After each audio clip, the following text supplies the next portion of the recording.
ፈጣሪ ናይ ፍጥረት ጎይታ ቀራንዮ ዝተሰቀልኻ በስመ አብ ወወልድ ወመንፈስ ቅዱስ አሐዱ አምላክ አሜን። በስመ አብ ወወልድ ወመንፈስ ቅዱስ አሐዱ አምላክ አሜን። በስመ አብ ወወልድ ወመንፈስ ቅዱስ አሐዱ አምላክ አሜን። ሰላም ሰላም ናይ እግዚአብሔር ቤተሰብ ናይ ደወና ናይ ቅድስት ድንግል ማርያም አፍቀርቲ ናይ ጥበብ እንደ ሰሎሞን ሚድያ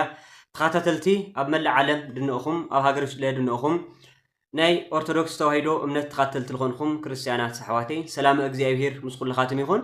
ያው ልክዕ ከም እግዚአብሔር አምላክ ፍቃድ ሎማዓንቲ ሒዘልኩም ልመፀኹ ብዛዕባ ኣገልግሎትና ብዛዕባ ጸጋ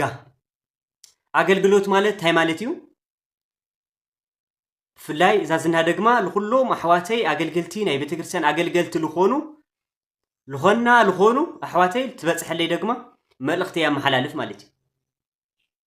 ለመራሕቲ ሃይማኖት፣ ለመምህራን፣ ለዘማርያን፣ ለዲያቆናት፣ ለናይ ቤተክርስቲያን ኣገልገልቲ ልኾኑ ዛ መልእኽቲ ዛ ትበጽሕለይ ኩልኩም ኣሕዋተይ ሼር ኢልኩም ለኩሉ ልክት ሼር ኢልኩም ለኩሉ ንክሰምዑ ትገብሩ ብሉል እግዚአብሔር ስም ያተሓሳስበኩም። ጸጋ ማለት እንታይ ማለት እዩ? ጸጋ ማለት ውህብቶ ማለት እዩ። ወይም ደግሞ ጊፍት ወይም ደግሞ ናይ እግዚአብሔር ስጦታ ማለት እዩ። አገልግሎት ኸ እንግዲህ እዚ ጸጋዚ ትህልየና ኣሎ ለምንታይ ኸለና ላብ አገልግሎት ብትልተዋውናዮ ጸጋ ልክ ብዝልተዋውናዮ ጸጋ ላፍቲ አገልግሎት ኸደለና ማለት እዩ። ጸጋ ማለት ደግሞ ልክ ውህብቶ ጊፍት ስጦታ ማለት እዩ። እዚ ስጦታ እዚ መን ኢልሃብና ወይም ደግሞ እዚ ጊፍት እዚ መን ኢልሃብና እዚ ውህብቶ እዚ መን ኢልሃብና ኩልኩም አዳምጡኒ። ፍላይ ናይ ቤተክርስቲያን አገልገልቲ ልኾንኩም አቦታተይ ኣሕዋተይ ዘመርቲ ዲያቆናት ሰባክያን ጳጳሳት ልኹልኩም ማለት እዩ። አገልግሎት ማለት እንታይ ማለት እዩ? ሓንቲ ነገር ክናገር ይዳሊ እሱለ ብዛዕባ አገልግሎት እግዚአብሔር አምላክ ጸጋ ብልሃውኩም ልተገልግሉ ኣሕዋተይ በሐዋርያት ልትምሰሉ መምህራን ወንጌል ሰባክያን ልክዕ ሓም ቅዱስ ዳዊት ለምስጋና ልተሓረየ ልክዕ ሓም ቅዱስ ዳዊት እግዚአብሔር አምላክ ለመስገነ ብዝማሬ ልተገልግሉ ኣሕዋተይ ዘማርያን ልክዕ ሓም ሊቀ ዲያቆናት ቅዱስ እስጢፋኖስ ለተልእኮ ምስጢር ልትለኣኹ ኣሕዋተይ ልተገልግሉ ኣሕዋተይ ዲያቆናት ብፍሉይ ናይ ቤተ ክርስቲያን አገልግሎት ውሽጢ ልንግነይ ኣሕዋተይ እዚ ጸጋዚ ለግነናዮ ልክዕ ልተገልግሉ እግዚአብሔር አምላክ ብልሃወኩም ጸጋ ልታገልግሉ ኣሕዋተይ እዚ ጸጋዚ ገንዘብ ካፊልና ይኾነ ለግነናዮ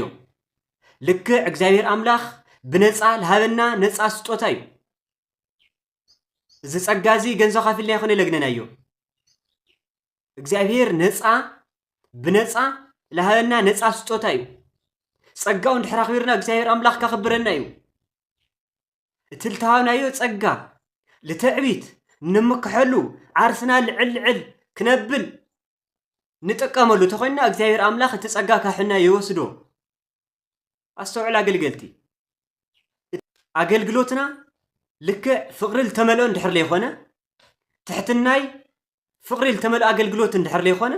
ልክዕ እዚ አገልግሎትና እዚ ጸጋና ልትዕቢት ንምክሐሉ ዓርስና ከፍከፍ ለማዕረግ አባገለ መጋቢ አይላፍ ላተባለ ንምክሐሉ አገልግሎት ወይም ደግሞ ጸጋ ተኾይኑ እግዚአብሔር አምላክ ሓሪና ብድቁና ብዝማሬ ብስብከት እግዚአብሔር አምላክ ለሃብና ጸጋ እንድሕር ላይ ተጠቀምናሉ እግዚአብሔር አምላክ እቲ ጸጋ ካሕና ይወስዶ እዩ። ብዙሕ በዓል ጸጋታት ነይሮም ኣብዚ ምድሪ እዚ ብዙሓት እግዚአብሔር አምላክ ጸጋ ለዓደሎም ታምህሩለዩ ድምፃቶም ደስ ልብል ሰብኹለይ ደግሞ ደስ ልብልኻ ድምፆም ለደስ ልብልኻ ብልትፈላለየ ዜማ ብስብከት ብዝማሬ ብድቁንና ብዙሓት ልተገልግሉ ተለው ልክዕ ህዝቡ ልማረኹ ብዙሕ ህዝቡ ልኽተሎም አንደበተ ርቱዕ ልኾኑ ህዝቡ ልማረኹ ብዙሓት አገልገልቲ ነይሮምና። እቶም አገልገልቲ ግን ልክዕ ልሃቦም እቲ ናይ ጸጋ በዓል ዓዲ ልኾነ እግዚአብሔር ልክዕ እግዚአብሔር ሃምልሃዎም ልክዕ ክርስዑ ከለው ዓርሶም ከፍ ልትዕቢት ክጥቀምዎ ተለው ልክዕ ዝጸጋዚ ልክዕ እግዚአብሔር ሃምልሃዎም ክርስዕዎ ተለው عرسهم كفنا لتعبيت كتقمو تلو እግዚአብሔር አምላክ ደግማ ካኦም ግፍፍ አቢሉ ልክ ጸጎም አራግፍዎ በህዝቢ ደግማ ልተጸለ ይሆኑ خستم አገልግል ተሳቶም የለውይ ክነገልግል ተለና ሰብ ለቤተ ክርስቲያን ሰብ ላው ስጋው ደሙ ሰብ ላው ንስሐ ሊአቱ ልትዕቢት መጋቢ ይገለ ቆሞስ አባ ይገለ መምህር ይገለ لا تهالنا مجابي حديث لا تهالنا لسوم طرح نتقملو تخوين واغا يولي اغلغلوتنا احنا نخبرلو تيخوني እግዚአብሔር አምላክ ንخبرلو اغلغلوت ይኮን ልገቦ احنا نخبرلو تيخوني ቤተክርስቲያን ልትخبرلو اغلغلوت ይኮን ልገቦ ፍቅር እንድሕር ለይውሉ አገልግሎትና ዋጋ የውሊ ትሕትና እንድሕር ለይውሉ አገልግሎትና ዋጋ የውሊ ልዝኮዩ አገልግሎቱም ብዙሓት እግዚአብሔር አምላክ ጸጋ ለዓደሎም ብዙሕ ጸጋ ለነወሮም ልክ አንደበተርቱ ለሆኑ ብዙሕ ጸጋ ለነወሮም መማራን ወንጌል አገልገልቲ ብዙሓት ነይሮም ናይም ቀድም ኸዚ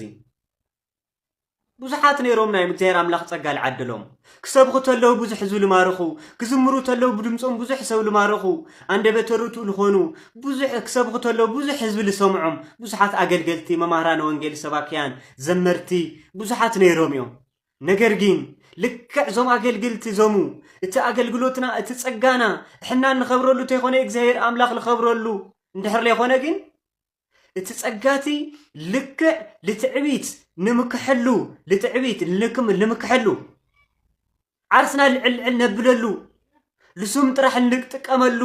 ተኾይኑ ግን ልክዕ እግዚአብሔር አምላክ እቲ በዓል ጸጋ እቲ እግዚአብሔር ለሃበና ጸጋ ልክዕ ግን ዞም አገልግልቲ ዞሙ ብዙሓት ልነወሩ አገልግልቲ ልክዕ እቲ ጸጋቲ እግዚአብሔር አምላክ ለሃዎም ምዃኑ ክርስዓው ተለው ግን ልክዕ እግዚአብሔር አምላክ ደግማ እቲ ጸጋቲ ገፈፎ ይብል ወሰደ ይብል እቲ ጸጋቲ በአግባቡ እንድሕር ላይ ተጠቀምናሉ እግዚአብሔር አምላክ ካብሕና ይወስደዩ ያራግፎዩ ልዝኮይ እቶም ብዙሓት ቅድሚ ኸዚ ልነወሩ አገልግልትና ኸዚ ለየለው እቲ ልተዋዎም ጸጋ ልትዕቢት ልትምክሒት ዓርሶም ከፍ ልምባል ስለልጥቀመሉ ልነወሩ ኮዩ ብዙሕ ሰብ ክሰምዖም ተሎ ብዙሕ ሰብ ክኽተሎም ተሎ ብዙሕ ሰብ ትስሕቡ ተለው ትሰብኹሎ ብዙሕ ሰብ ክማርኹ ተለው ልክዕ ባዕሎም ላምፀዎ ጸጋ ይመስሎም እቲ ጸጋ ለሃዎም እቲ ብነፃ ለሃዎም ጸጋ እግዚአብሔር ክርስዕዎ ተለው ልክዕ እግዚአብሔር አምላክ ደግማ እቲ ጸጋው ገፈፎ ይብለና ስለዚ ነገር ግን እቲ አገልግሎትና ልክዕ በአግባቡ እንድሕር ለይኾነ ክነገልግል ተለና ሰብ ለቤተ ክርስቲያን ለቤተ እግዚአብሔር ልቀርበሉ አገልግሎት እንድሕር ለይኾነ ፍቅር ተመሉ አገልግሎት ተኾነ ልክዕ እግዚአብሔር አምላክ አነ ትሕቲ እስኻቱም ደግሞ ትሕታን ኾኑ ኢሉ ሐምላ መረና ትሕት ኢልና ለናገልግል ተኾይና ፍቅር እንድሕር ለይልና አገልግሎትና ውሽጢ ዋጋ ለይውሉ ይልኾንሎ ጸጋው እንድሕር አኽቢርና እግዚአብሔር አምላክ ከኽብረና ጸጋው ግን በአግባቡ እንድሕር ለይ ተጠቀምናሉ እግዚአብሔር አምላክ ኮስለ ይካብሕና ማለት እዩ ለዚ ብዙሓት ልነወሩ አቦታትና ብዙሓት ልነወሩ መማራና ልስአናዮ ስለዚ ክነገልግል ተለና ልክዕ እዚ ጸጋ እዚ ለሃበና እግዚአብሔር ዋጋ ካፊልና አይኾነ ለምጸናዮ እግዚአብሔር አምላክ ነፃ ስጦታ ብነፃ ለሃበና ነፃ ስጦታ እዩ ለዝኮይ ነብይ ዳንኤል እዚ ጸጋ እዚ እግዚአብሔር አምላክ ገሊጽለይ እግዚአብሔር አምላክ ረዲኒ ብና እግዚአብሔር ሓገዝ ብና እግዚአብሔር ረድኤት ዳም ባዕለይ ላምጽኽዎ አይኾነይ እግዚአብሔር አምላክ ለሃበኒ ጸጋ እዩ እግዚአብሔር አምላክ ለሃበኒ ምስጢር እዩ እግዚአብሔር አምላክ ልገለጸለይ ምስጢር እዩ ደለ ስለዚ ኣብ መላእ ዓለም ለንኹም አገልገልቲ ብፍላይ ኣብ ኢትዮጵያ ለንኹም አገልገልቲ አገልግሎትና ልክዕ እግዚአብሔር አምላክ ብትክክል ለነገልግል ተኾይና እቲ አገልግሎትና እግዚአብሔር አምላክ ካብሕና ሃምሎ ወስዶ ክንርዳ ይግባእ እዚ አገልግሎት ልክዕ ክነገልግል ተኾና ደግማ ካብ ቂም በቀል ካብ ትዕቢት ካብ ትምክሒት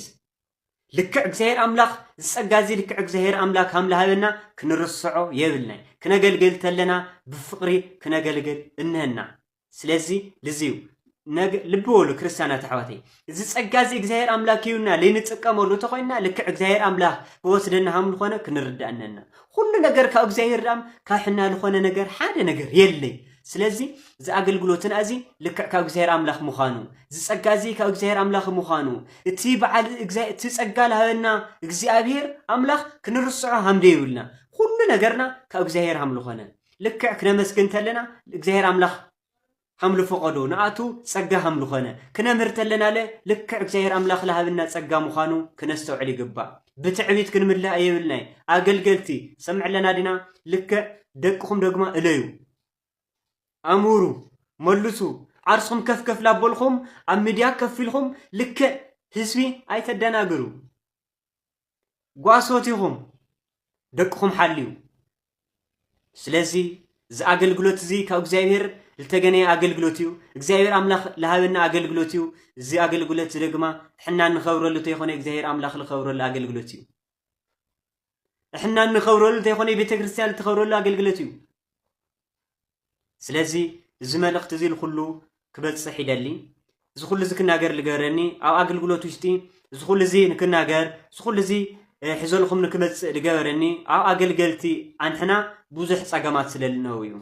تلعبنا صقا سلالين تقاموليو لتعبيت عرسنا كف لمبال سلالين تقاموليو إذا أقل قلت زين زي عرسها كف مبال عرسها العلمان بتعبيت متقامجين إذا أقل قلت زي بجزير أملاق تقبلنا سلاليولو التوهابنا أقل قلت بأقواو نتقن ስለዚህ ክነገልግል ተለና ለክ እግዚአብሔር አምላክ ለቀበሎ እግዚአብሔር አምላክ ለፈቶ አገልግሎት ከሆነው ዝነገር ዚክ ንክናገር ልክናገር ልገረንለ አገልግሎት ውሽጢ ብዙሕ ስሕተታት ብዙሕ ጎደሎታት ስለልነው እዩ ወስብሐት ለእግዚአብሔር ወለወላዲቱ ድንግል ወለመስቀሉ ክቡር